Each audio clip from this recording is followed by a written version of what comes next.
বিশ্বজুড়ে corona virus সংক্রমণের ভয়াবহতা এখনও রয়েছে। কোভিড-19 কমছেই না আক্রান্তের সংখ্যা, বাংলাদেশেও সংক্রমণ চলছেই। করোনার সব খবর, আপডেট এবং পরামর্শ নিয়ে আমাদের নিয়মিত আয়োজন corona update presented by Mister Hygiene. এই পর্যায়ে আপনাদের সঙ্গে আছি আমি সৈয়দ আবিদ হোসেন সামি।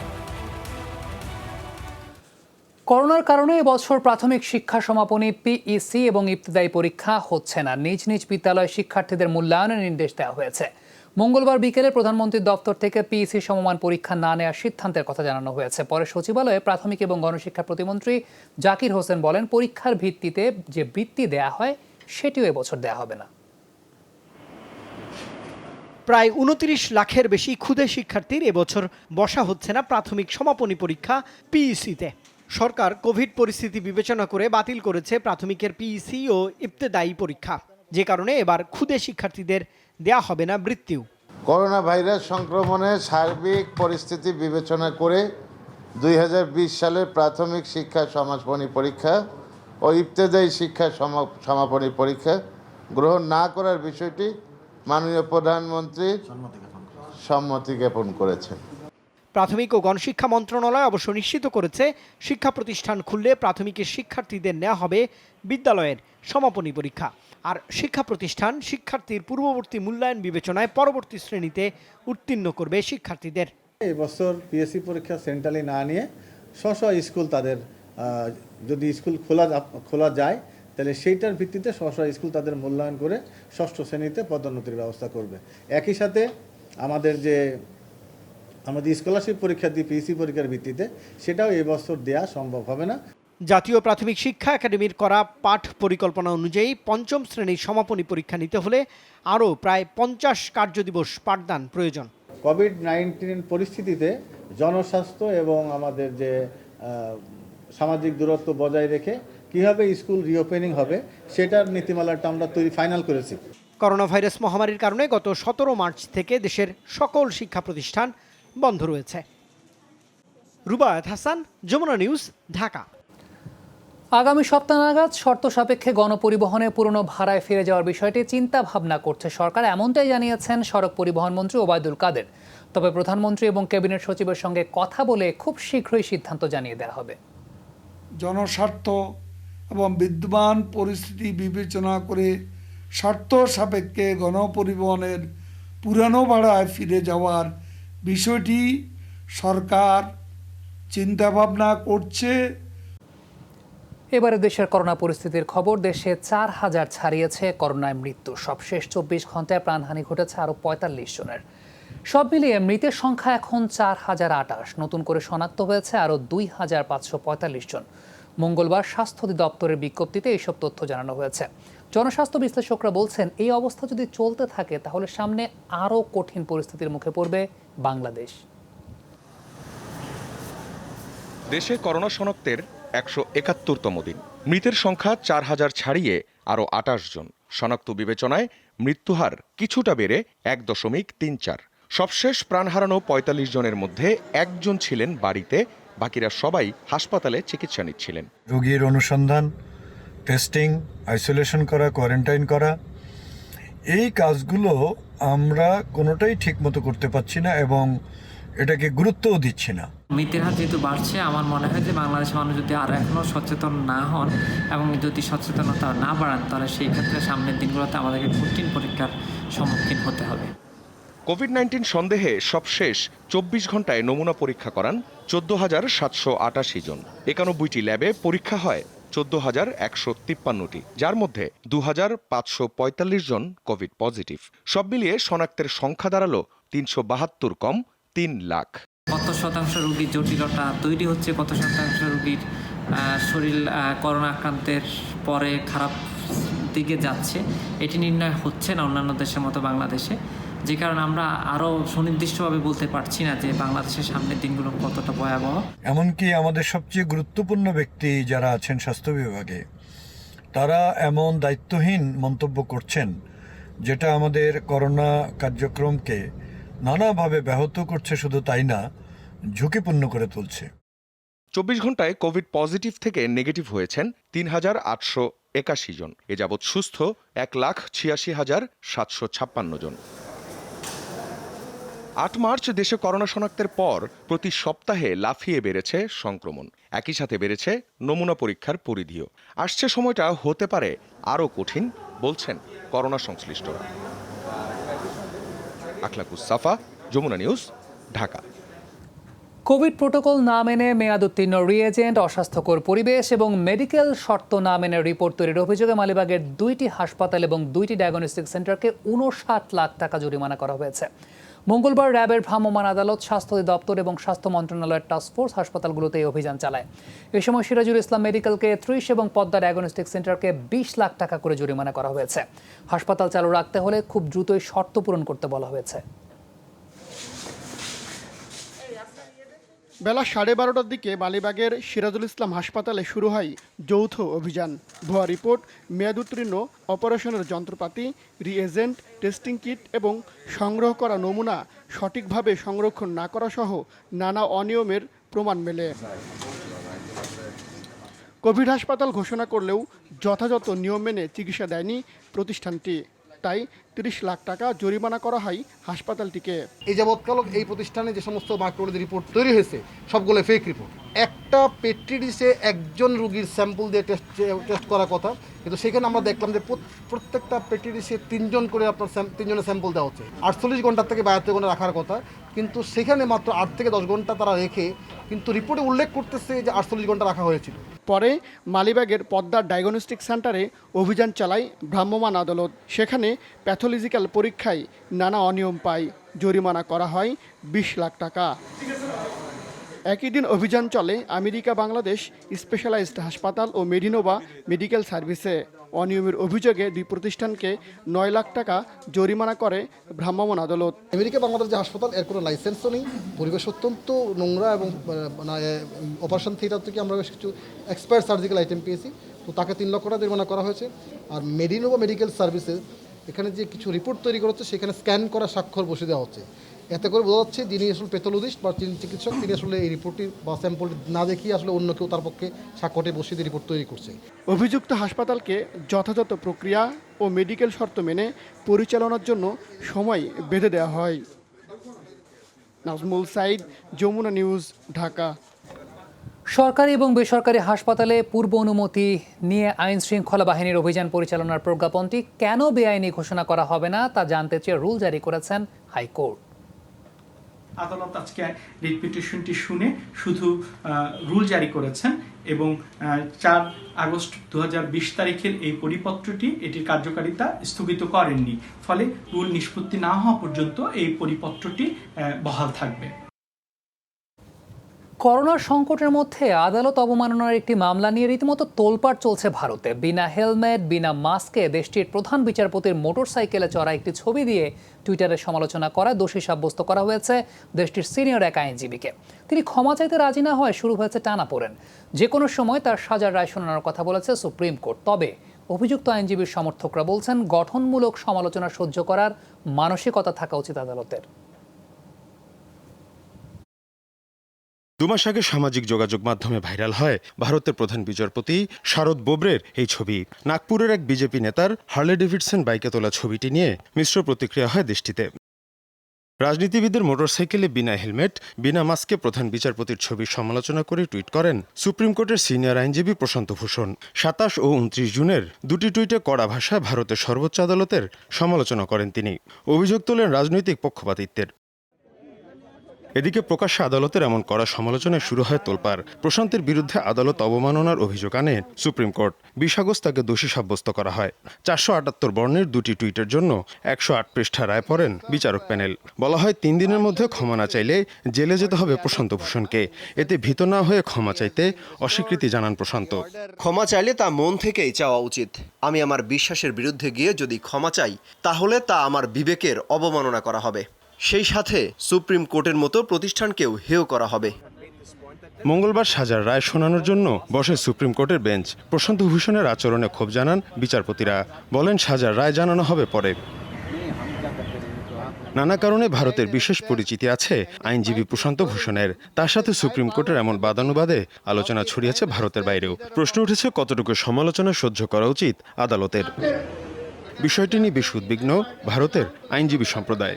তাদের মতে আদালতে নিজের সম্মানের স্বার্থেই প্রশান্ত ভূষণকে ক্ষমা করা উচিত। মঙ্গলবারের শুনানিতে তার আইনজীবী জানান, সাজা হলে ভারতের শহীদদের মর্যাদা পাবেন প্রশান্ত। শুনানিতে এমনকি অ্যাটর্নি জেনারেলও প্রশান্তকে ক্ষমা করার সুপারিশ করেন। মীর মুশফিকা হাসান, যমুনা নিউজ। হার না মানা দৃঢ়তায় আমরা এগিয়ে যাই নতুন দিনের প্রতিশ্রুতিতে, আর বিশ্বাসের সাথে বলি, হাল ছিল না বাংলাদেশ। জিপিএইচ ইস্পাত, দৃঢ়তার প্রতিশ্রুতি। দর্শক, এবার আমরা ভারতের করোনা পরিস্থিতি জানার চেষ্টা করব। পশ্চিমবঙ্গ থেকে আমাদের সঙ্গে যোগ দিচ্ছেন সাংবাদিক সুকান্ত চট্টোপাধ্যায়। সুকান্ত, আপনাকে স্বাগত করোনা আপডেটে। একটু জানতে চাইব ভারতে আজকের করোনা পরিস্থিতি কেমন, এবং একই সঙ্গে জানতে চাই সংক্রমণ রোধে নতুন করে কোনো পদক্ষেপ নিয়েছে কিনা মোদী সরকার। দেখুন, ভারতে সংক্রমণের হার কিন্তু যথেষ্ট বৃদ্ধি পেয়েছে। প্রায় 30 লক্ষের কাছাকাছি কিন্তু এই আক্রান্তের সংখ্যা। তার মধ্যে সুস্থর সংখ্যাও কিন্তু অনেক বেশি, প্রায় 23 লক্ষের কাছাকাছি যারা সুস্থ হয়ে ফিরেছেন। বাকি যারা আছেন প্রায় 7 থেকে 8 লক্ষ, তারা কিন্তু এখনো চিকিৎসাধীন রয়েছে। মৃত্যুর হারও কিন্তু প্রায় 57,000 পেরিয়ে 58,000-এ ছুটছে। স্বাভাবিকভাবেই কিন্তু একটা করোনা পরিস্থিতি গোটা দেশে গত 15 দিন ধরে যে ঊর্ধ্বমুখী গ্রাফ রয়েছে, সেই ঊর্ধ্বমুখী গ্রাফ কিন্তু গত পরশুদিনকে কেবলমাত্র সেই গ্রাফ নিচে নেমেছিল, কিন্তু আজকে আবার সেই গত 24 ঘন্টায় সেই ঊর্ধ্বমুখী গ্রাফ কিন্তু আবার একই অব্যাহত রয়েছে। পাশাপাশি বলি যে ভারত সরকার যে এই করোনা সংক্রমিত এলাকাগুলিকে কিন্তু চিহ্নিত করে কন্টেনমেন্ট জোন ঘোষণা করেছে, সেখানে কিন্তু বাজারহাট নিয়ে সাপ্তাহিক বা মাসে 2 দিন এরকম করে কিন্তু লকডাউন চলছে। পশ্চিমবঙ্গ, দিল্লি, উত্তরপ্রদেশ সব জায়গায় কিন্তু একই রকম চলছে। আরেকটি উল্লেখযোগ্য যে এই মুহূর্তে গোটা দেশে কিন্তু যে ভ্যাকসিন, কোভ্যাক্সিন যেটা আবিষ্কারের চলছে, সেটা কিন্তু 3য় পর্যায়ে ট্রায়াল রানে চলেছে, এবং 6টি কোম্পানিকে কিন্তু ভারত সরকার এই ভ্যাকসিন উৎপাদনের কিন্তু অনুমতি দিয়েছে। তারা এই যে ভ্যাকসিন উৎপাদন করছে, তার ট্রায়াল রানের চূড়ান্ত পর্যায়ে রিপোর্ট আসলেই তাদের কিন্তু এই ভ্যাকসিন উৎপাদনের অনুমোদন করা হবে, এবং সেই ভ্যাকসিন আগামী নভেম্বরের প্রথম দিকেই কিন্তু ভারতের বাজারে কিন্তু সরকারের তরফ থেকে কিন্তু ছড়িয়ে দেওয়া হবে। সুকান্ত, একটু আগে আমরা একটা রিপোর্ট দেখছিলাম যে আপনাদের প্রধান বিচারপতিকে নিয়ে একটা সমস্যা চলছে আপনাদের দেশে। এই বিষয়ে আপনার সাংবাদিকতা দৃষ্টিকোণ থেকে আপনার মূল্যায়ন জানতে চাচ্ছি। দেখুন, প্রশান্ত ভূষণ আপ নেতা, তার একটি টুইটকে কেন্দ্র করে কিন্তু এই বিতর্ক বাধে গোটা দেশ জুড়ে, এবং শুধু বর্তমান প্রধান বিচারপতি নয়, আর একটা তথ্য দিই যে প্রাক্তন যিনি প্রধান বিচারপতি ছিলেন রঞ্জন গগৈ, তাকে নিয়েও কিন্তু ইতিমধ্যে বিতর্কের একটা বিশাল আলোড়ন সৃষ্টি হয়েছে রাজনৈতিক মহলে। প্রথম যেটা বললেন যে বর্তমান যিনি বিচারপতি রয়েছেন, তিনি একটি হার্লে বাইক করে কিন্তু রাস্তায় ঘুরছেন, তার দাম মানে অনেক লক্ষ লক্ষ টাকা। এবং যখন দেশের মানুষ 2 কোটির উপরে মানুষ যখন বেকার, তখন বিনা হেলমেটে নিজে একজন বিচারপতি হয়ে সে কি করে বিনা হেলমেটে আইন ভঙ্গ করে, এবং তাহলে যারা পুলিশ প্রশাসন রয়েছে বা সাধারণ নাগরিক রয়েছে, তারা কিভাবে এটাকে দেখবে বা তারা কিভাবে আইন রক্ষা করবে। এই বিতর্ক কিন্তু একটা টুইট বার্তা দিয়ে প্রশান্ত ভূষণ, এখানে বিখ্যাত একজন আইনজীবী, তিনি এই নতুন করে এই বিতর্কটি তুলেছেন। স্বাভাবিকভাবেই কিন্তু প্রধান বিচারপতির এই ধরনের আচরণ কিন্তু দেশবাসীও কিন্তু খুব ভালো নজরে দেখছে না। পাশাপাশি যে আদালত অবমাননার দায়ে, অর্থাৎ ভারতীয় দণ্ডবিধি যে IPC 19 ধারা অনুযায়ী যে বাক স্বাধীনতা, সেই বাক স্বাধীনতা হরণ করছেন এই বিচারপতি।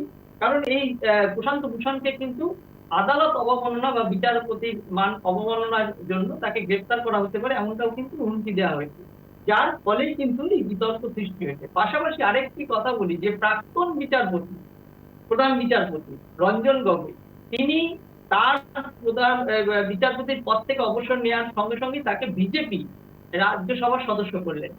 পাশাপাশি এখন তিনি কিন্তু আসামের মুখ্যমন্ত্রীর পদের দাবিদার। এই রঞ্জন গগৈ যিনি একজন বিচারপতি, যাকে রাজনৈতিক নিরপেক্ষ থাকা উচিত ছিল তার কর্মজীবন এবং কর্মজীবনের পরে, কিন্তু তিনি কিন্তু আর সেটা থাকতে পারলেন না, তাতে সেটা প্রমাণ হয়ে গেল। এবং এই রঞ্জন গগৈ থাকাকালীন কিন্তু 3 তালাক আইন, সেটা কিন্তু সুপ্রিম কোর্ট বিজেপির পক্ষে রায় দেয়।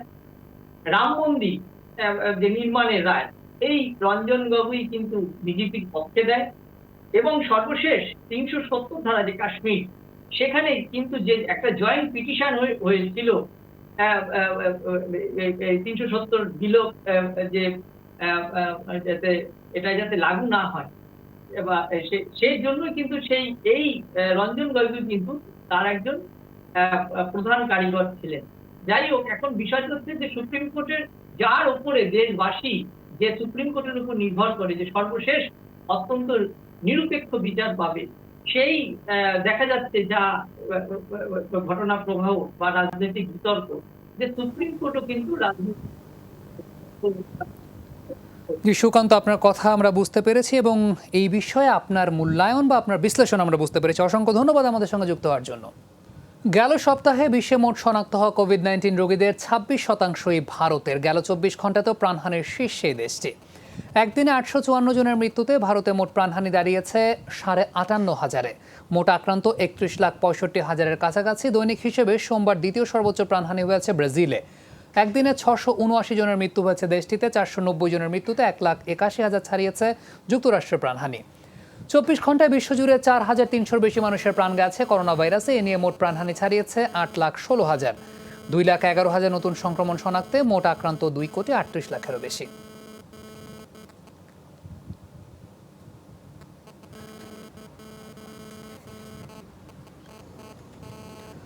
দর্শক, এবারে ফ্রান্সের করোনা পরিস্থিতি সম্পর্কে বিস্তারিত জানাতে আমাদের সঙ্গে যোগ দিচ্ছেন সহকর্মী আবু তাহির।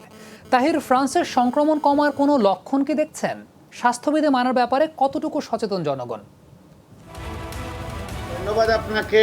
আসলে জনগণ সচেতন কতটুকু সেটা বলা অনেকটাই মুশকিল, কারণ আপনি জানেন যে করোনা লকডাউন তোলার পরে বেশ কয়েকটি আন্দোলন হয়েছে এবং ব্যাপক আন্দোলন হয়েছে। তার পরবর্তী সময়ে খেলাধুলা সহ নানাভাবে এমনভাবে মানুষের সাথে বা সবাই মেশার চেষ্টা করেছে যে করোনাকালীন যে 4 মাস লকডাউনের ভিতরে ছিল সেটিকে ভুলার চেষ্টা বলা চলে।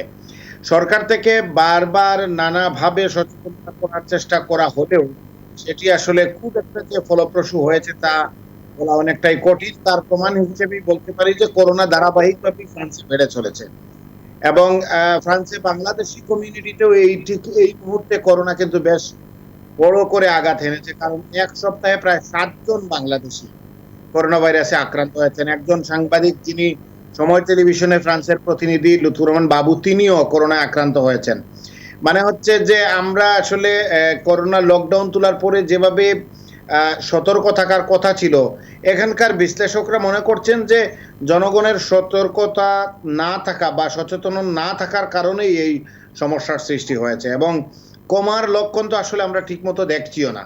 যদিও লকডাউন তোলার পরে কিছুটা আক্রান্তের সংখ্যা কমেছিল, কিন্তু এই মুহূর্তে যেহেতু 4,000-5,000 করে প্রত্যেক দিন করোনা আক্রান্তের সংখ্যা বাড়ছে, সুতরাং কমার কোনো লক্ষণ এই মুহূর্তে নেই। তবে একটা বিষয় উল্লেখযোগ্য যে মৃতের সংখ্যা কিন্তু অনেকটা কম বললেই চলে, একেবারে কম বললেই চলে। একটু জানতে চাইব, নতুন সংক্রমণের দিক থেকে বা নতুন শনাক্তের জায়গা থেকে ফ্রান্সের কোন কোন শহরে নতুন শনাক্তের হার বেশি দেখা যাচ্ছে এবং এই সংক্রমণ কেন বাড়ছে? আমার বিশ্লেষণ যেটা বলে যে প্যারিস বা ইলদাফ্রান্স বলে, প্যারিস এবং প্যারিসের আশপাশের অনেকগুলা শহর নিয়ে ইলদাফ্রান্স একটা বৃহৎ এলাকা। তো সেই এলাকাতে প্রথমেই করোনা ভাইরাস সবচেয়ে বেশি আক্রান্ত এবং বালদা ওয়াজ নামে একটা জায়গা আছে যেখান দিয়ে করোনা ভাইরাসের ধারাবাহিকতা শুরু হয়েছিল। এখনো সেই এলাকাকেই করোনা ভাইরাসের হটস্পট বা করোনা ভাইরাসের এলাকা বলা চলে। অন্যান্য যে শহরগুলো আছে সেগুলোতে মানুষের ঘনবসতি অনেক কম, তারপরে সচেতনতার একটা বিষয় আছে।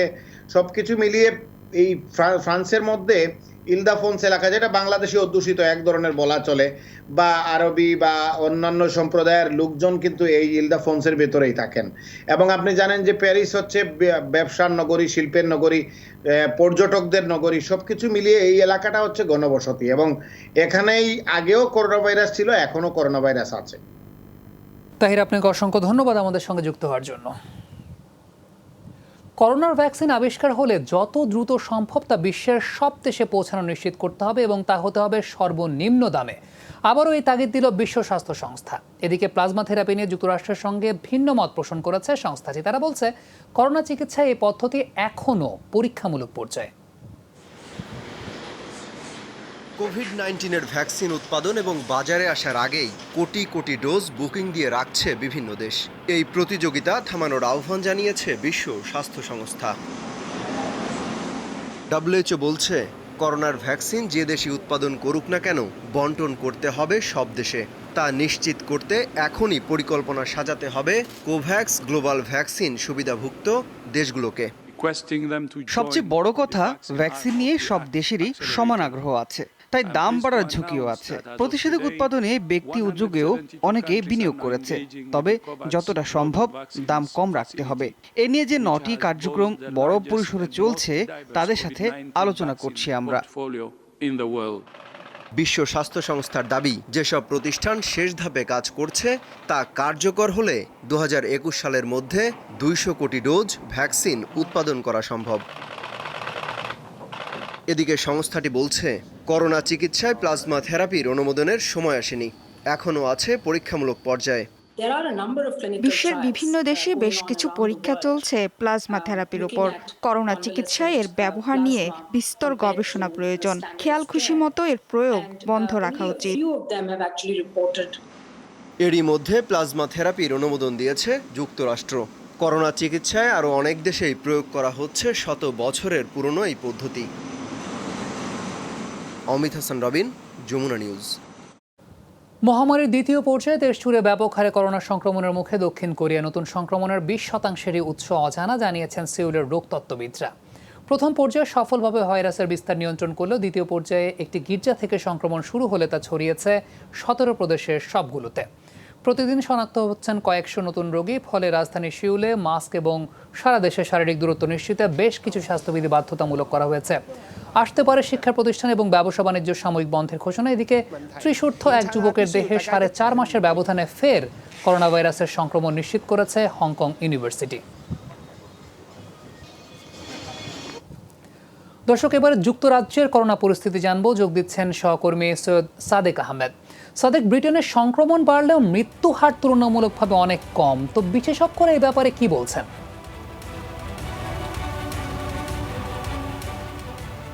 ধন্যবাদ সামি। আমি প্রথমেই আজকের আপডেট জানিয়ে দিই। করোনা ভাইরাসের কারণে গত 24 ঘন্টায় 16 জনের মৃত্যু ঘটেছে এবং আক্রান্ত হয়েছেন 1100 জন।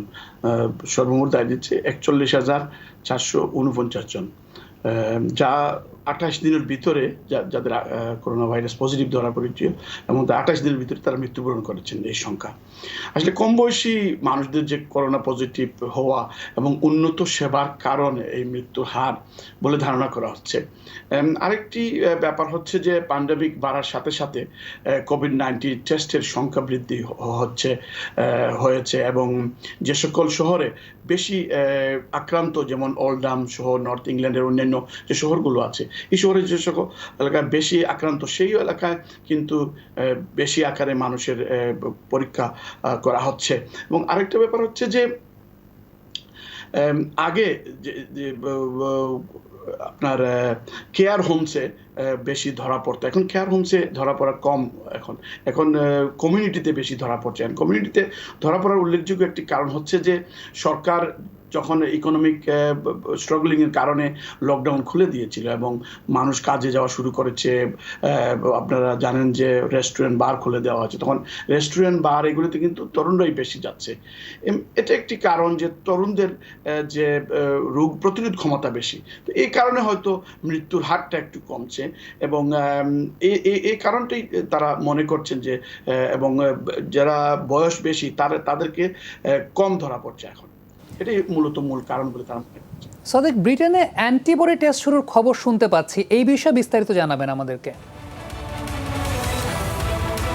আসলে ফার্মাসিউটিক্যাল কোম্পানি অ্যাস্ট্রাজেনেকা আজকে একটা অ্যান্টিবডি ক্লিনিক্যাল ট্রায়াল শুরু করেছে। ইতিমধ্যে একজন ভলান্টিয়ার এটা ডোজ নিয়েছেন।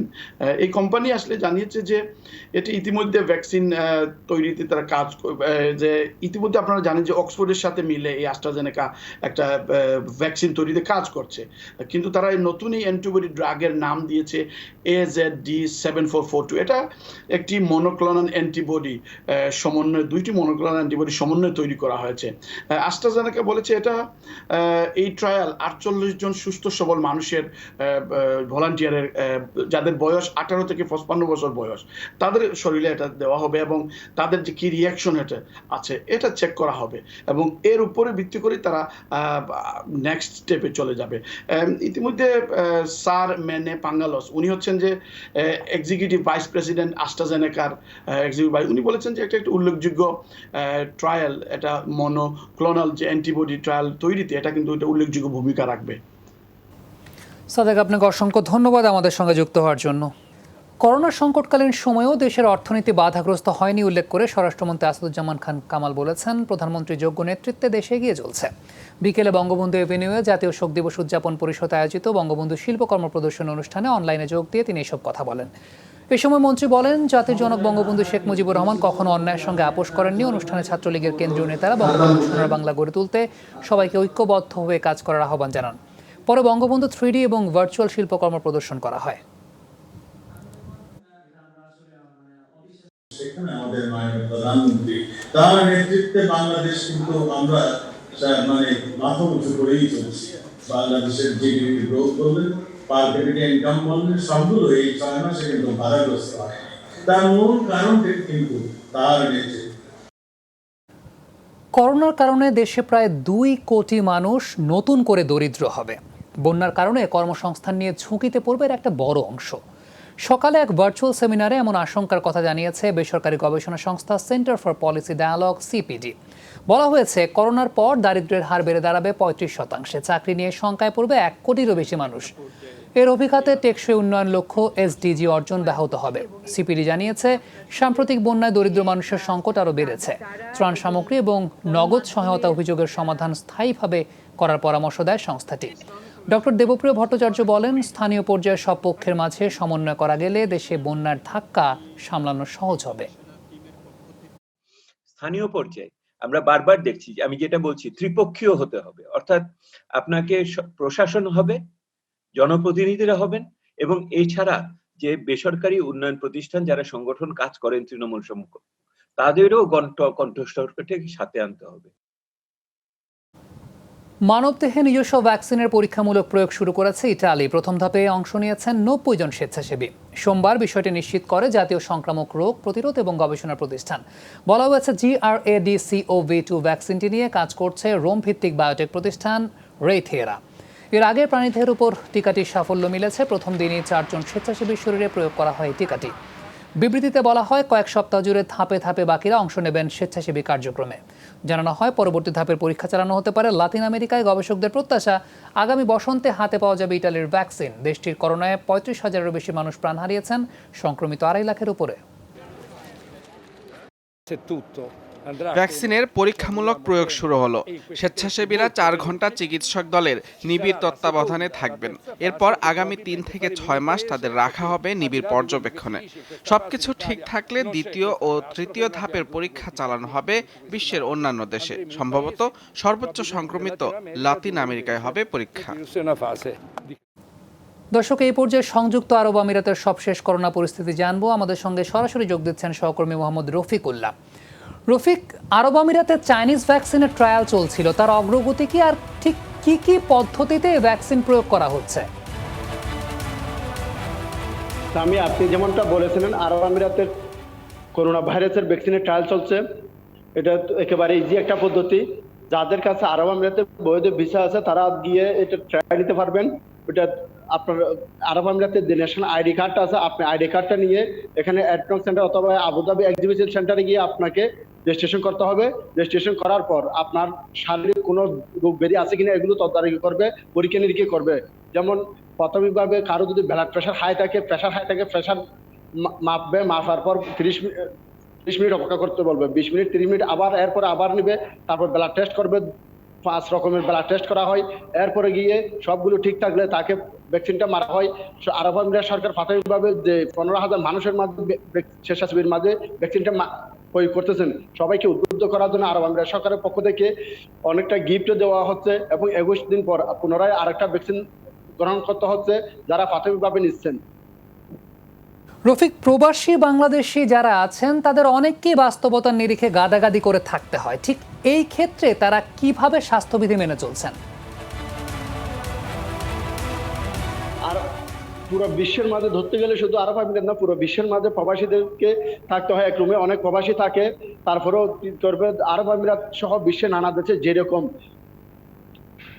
করোনার মহামারী ঠেকানোর জন্য যে নিয়ম কানুনগুলো করা হয়েছে এগুলো মেনে চলতে হয় এবং গাদাগাদি করে থাকলো হোম কোয়ারেন্টাইন হলো এখানে থাকতে হয়, কারণ এর কোনো বিকল্প নেই। কারণ কারো যদি রোগ ব্যাধি হয় তাকে সাথে সাথে আরব আমিরাতের সরকারের পক্ষ থেকে সেন্টারে নেওয়া যাওয়া হয় এবং হাসপাতালে নিয়ে যাওয়া হয়, তাতে করে রোগ ব্যাধি অন্য জনের কাছে যাতে না ছড়ায় সেজন্য খুবই আন্তরিকতার সাথে কাজ করে যাচ্ছে আরব আমিরাত সরকার। বর্তমানে দেশে এসে যারা আটকে পড়ে ভিসার মেয়াদ শেষ হয়ে গেছে তাদের বিষয়ে কি কোনো সিদ্ধান্ত নিয়েছে আমিরাত সরকার? যারা বর্তমানে দেশে পরিবার পরিজনের সাথে ছুটি কাটানোর জন্য দেশে গিয়ে আটকা পড়েছেন তাদেরকে আনার জন্য আরব আমিরাত সরকার নিত্য নতুন নিয়ম জানিয়ে দিচ্ছে। যেমন গতকাল একটা নিয়ম আসলো, যাদের দেশে গিয়ে অথবা অন্য জায়গায় আরব আমিরাতের বাইরে থাকা অবস্থা তাদের ভিসার মেয়াদ শেষ হয়ে গেছে, ভিসাটা নবায়ন করার জন্য অনলাইনে তাদের ভিসা নবায়নের যে ফিটা আছে ফিটা পে করে অনলাইনের মাধ্যমে সব কাগজপত্র দিয়ে ভিসাটা নবায়ন করার জন্য আরব আমিরাত সরকারের পক্ষ থেকে বলা হয়েছে। এবং যারা দুবাইয়ের ভিসা দাঁড়িয়ে আছে, আরব আমিরাতের 7টা স্টেট যারা দুবাইয়ের ভিসা দাঁড়িয়ে আছে তারা আরব আমিরাতের যে কোনো এয়ারপোর্ট ব্যবহার করে, বিমানবন্দর ব্যবহার করে তারা আমিরাতে ঢুকতে পারবে যদি তাদের অ্যাপ্রুভাল পেয়ে থাকেন এবং করোনা সার্টিফিকেট নেওয়ার কথা, নেগেটিভ সার্টিফিকেট নিতে হবে। দেশের যে সমস্ত ল্যাবগুলো নির্ধারণ করা হয়েছে এগুলো থেকে। আর আবুধাবি এবং দুবাই ছাড়া আবুধাবি, শারজা, রাসেল খাইমা, উম্মুল কাইম, ফজিরা, অন্য স্টেটে তাদের আরব আমিরাতে ঢোকার জন্য একটা রেজিস্ট্রেশন করতে বলা হয়েছে। রেজিস্ট্রেশনও যদি তাদেরকে 60 দিনে একটা মেসেজ আসে অপেক্ষা করতে বলে। আর অনেকে বলে না আপনার সবগুলো ফুলফিল আছে, আপনারা টিকিট করে চলে আসতে পারবেন, তখন তার বাকি অংশটুকু পূরণ করে যে ফর্মালিটি আছে ফর্মালিটি পূরণ করে আরব আমিরাতে ঢুকতে পারবে, কোনো সমস্যা নেই। তবে বাংলাদেশ বিমান এখন আনতেছেন, এটা হচ্ছে ভোগান্তির কথা। অন্যান্য এয়ার আরবি আসতেছে আবুধাবি, সামি। রফিক, আপনাকে অসংখ্য ধন্যবাদ আমাদের সঙ্গে যুক্ত হওয়ার জন্য। রোহিঙ্গা প্রত্যাবাসন সফল করার জন্য রাখাইনে একটি সেফ জোন তৈরি করা প্রয়োজন, তাই আন্তর্জাতিক সম্প্রদায়কে মিয়ানমারকে চাপ দেওয়ার আহ্বান জানিয়েছেন পররাষ্ট্র সচিব মাসুদ বিন মোমেন। মঙ্গলবার কানেক্টিং রোহিঙ্গা ডায়াসপোরা শিরোনামে কনফারেন্সে যোগ দিয়ে তিনি আহ্বান জানান। তিনি বলেন, প্রত্যাবাসনে বাংলাদেশের সদিচ্ছা থাকলেও মিয়ানমারের অনীহার কারণে রাখাইনের সহায়ক পরিবেশ তৈরি করা হচ্ছে না। সেমিনারে পররাষ্ট্র সচিব ছাড়াও গাম্বিয়ার আইনমন্ত্রী চেরনো মারানে, ঢাকা বিশ্ববিদ্যালয়ের আন্তর্জাতিক সম্পর্ক বিভাগের অধ্যাপক ইমতিয়াজ আহমেদ, সেন্টার ফর জাস্টিসের নির্বাহী পরিচালক মঞ্জুর হাসান, অ্যাকশন এইড বাংলাদেশ প্রধান ফারা কবির সহ অনেকে বক্তব্য রাখেন।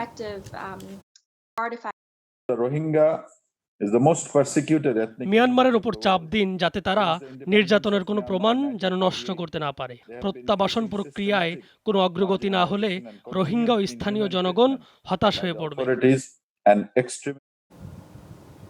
শ্রীলঙ্কার বিপক্ষে বাংলাদেশ ক্রিকেট দলের ব্যাটিং পরামর্শক হয়েছেন ক্রেগ ম্যাকমিলান। নেল ম্যাকেনজির জায়গায় সেপ্টেম্বরে শ্রীলঙ্কা সফরে বাংলাদেশ জাতীয় দলের সঙ্গে কাজ করবেন এই কিউই। 2018 সালে বাংলাদেশ দলের ব্যাটিং কোচের দায়িত্ব নেয় নেইল ম্যাকেনজি। করোনাকালে ব্যক্তিগত কারণ দেখিয়ে হঠাৎ এই দায়িত্ব থেকে সরে দাঁড়ান এই প্রোটিয়া। অল্প সময়ে লিটন তামিমদের মানসিকতা পরিবর্তনকে মূল লক্ষ্য ধরে কাজ করেছিলেন ম্যাকেনজি। রানের জন্য আপনাকে ক্ষুধার্ত থাকতে হবে। কেউ যদি 80 করে, আমি চাইবো সেটা সে 100, 150, এমনকি 200-তে নিয়ে যাক। অনেকেই আছেন 40 বা 60 করার পর ভেবে নেন দলে তার জায়গা নিশ্চিত হয়ে গেছে। এটা নেতিবাচক মানসিকতা। সেই মিশন আটকে যায় ম্যাকেনজির সরে দাঁড়ানোয়। তবে ব্যাটিং কোচের জন্য বেশি দিন অপেক্ষা করতে হচ্ছে না টাইগারদের। এবার দায়িত্ব পাচ্ছেন একজন কিউই, নিউজিল্যান্ডের Craig McMillan. There it goes. And Danny's done it. You little beauty. সাবেক এই কিউই ব্যাটসম্যান 2019 সাল পর্যন্ত নিউজিল্যান্ডের ব্যাটিং কোচ হিসেবে দায়িত্ব পালন করেছেন। ক্যারিয়ারে তার আক্রমণাত্মক ব্যাটিং স্টাইল নিঃসন্দেহে টাইগারদের আলাদাভাবে কাজে লাগবে 2021 টি-20 বিশ্বকাপ মিশনে। I love playing for my country. The good, the bad and the ugly. 3 ম্যাচের টেস্ট সিরিজ খেলতে সেপ্টেম্বরের শেষেই শ্রীলঙ্কা যাওয়ার কথা বাংলাদেশের। আর এই সিরিজের জন্যই দায়িত্ব পেয়েছেন ম্যাকেঞ্জি। তবে এই দায়িত্ব শুধু শ্রীলঙ্কা সফরেই থাকবে নাকি এরপরে আরও বেশি বাড়বে সেটা এখনো নিশ্চিত করেনি ক্রিকেট বোর্ড। তাহিদ আহমেদ, যমুনা স্পোর্টস, ঢাকা।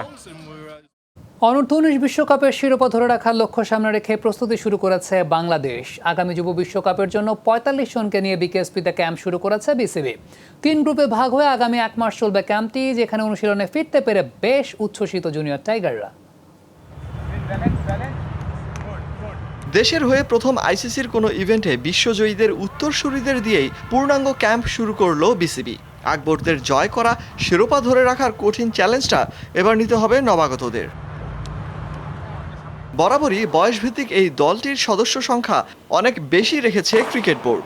এবার করোনার মাঝেও সেই সংখ্যা 45 জনের। 3 দফায় পরীক্ষা করানোর পর একজনকে নিয়ে জেগেছিল শঙ্কা। তবে দীর্ঘদিন পর অনুশীলনে ফিরতে পারাটা ক্রিকেটারদের জন্য বাড়তি পাওয়া বলে জানান নাবিল রিহাদরা। ট্রেনার অ্যান্ড সব ফ্যাসিলিটির মধ্যে নিজেদেরকে আবার গুছিয়ে নিতে পারতেছি, it's a big credit. And আলহামদুলিল্লাহ আস্তে আস্তে যে পিছনে চলে গেছিলাম আমরা একটু হলেও বাসায় থাকার কারণে, সো ওই জিনিসটা আস্তে আস্তে ইনশাল্লাহ জায়গায় আসতেছে অ্যান্ড উই আর হোপফুল যে ইনশাল্লাহ উইথ ডেজ আরও ভালো হবে। অনেকদিন একটা অফ ছিল, সেটার থেকে আমরা আবার সেই ক্যাম্পে আসছি। একসাথে একটা প্র্যাকটিস করা আসলে একটা যে ভালো একটা জিনিস। আর এতদিন আমরা যে ভুলগুলো ছিল সেইগুলো আস্তে আস্তে আমরা যাতে এখানে শুধরে নিতে পারবো। 3 গ্রুপে ভাগ হয়ে অনুশীলনে নামে যুবা টাইগাররা। সাথে রয়েছেন 12 জন সাপোর্টিং স্টাফ। বিদেশি কোচরা এখনো না আসায় মেহরাব হোসেন, তালহা জুবায়েরদের উপরই আস্থা রাখছে বিসিবি, যেখানে ভাগ করে নেওয়া হয়েছে কাজের ধরনও। ব্যাটসম্যান এবং বোলারদের নিয়ে স্পেসিফিক স্কিল আছে, যারা বোলাররা পেস বোলারদের জন্য আলাদা স্কিল রাখা হয়েছে। নেক্সট সেখানে আমরা নেক্সটে 8 দিন সময় পাবো। ব্যাটসম্যান এবং বোলারদের 8 দিন এই সময় ব্যয় করা হবে। তাদের বোলিং এবং ব্যাটিং দুটাই তারা ঝালিয়ে নিতে পারবেন। তারপরের প্রোগ্রামটা হচ্ছে আমাদের স্পেসিফিক আমাদের ম্যাচ প্রোগ্রাম, যেখানে কিনা আপনার এই 45 জন খেলোয়াড়কে 3টি ভাগে 3টি দলে বিভক্ত করে এখানে ম্যাচ খেলানো হবে। আগামী 4 সপ্তাহ দেশীয় কোচদের অধীনেই চলবে টাইগার যুবাদের ক্যাম্প। লক্ষ্য যুব বিশ্বকাপে নিজেদের মর্যাদা ধরে রাখা। অলক হাসান, যমুনা স্পোর্টস। করোনা আক্রান্ত হয়েছেন বিশ্বের দ্রুততম মানব উসাইন বোল্ট। করোনা আক্রান্ত হবার খবর সামাজিক যোগাযোগ মাধ্যমে নিজে নিশ্চিত করেছেন এই জ্যামাইকান। 21 আগস্ট করোনা মহামারীর মাঝে সামাজিক দূরত্ব তোয়াক্কা না করে নিজের 34তম জন্মদিন উদযাপন করেন উসাইন বোল্ট। বোল্টের মতো তারকার এই কাণ্ড সমালোচিত হয়, কিন্তু এবার করোনায় আক্রান্ত হয়ে সেই ভুলের চড়া মাশুল দিতে হলো বোল্টকে। শনিবার বোল্টের কোভিড-19 পরীক্ষা করা হয়, রিপোর্ট পজিটিভ আসায় আপাতত সেলফ আইসোলেশনে রয়েছেন এই কিংবদন্তি।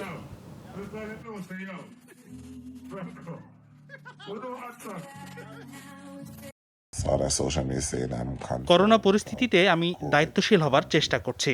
আমার শরীরে কোনো উপসর্গ নেই। আমি এই সময়ে বাড়িতে আইসোলেশনে থাকব। স্বাস্থ্য মন্ত্রণালয়ের সব নিয়ম মেনে চলব। আর এই ছিল করোনা আপডেটে প্রেজেন্টেড বাই মিস্টার হাইজিন। এতক্ষণ সঙ্গে থাকার জন্য সবাইকে ধন্যবাদ।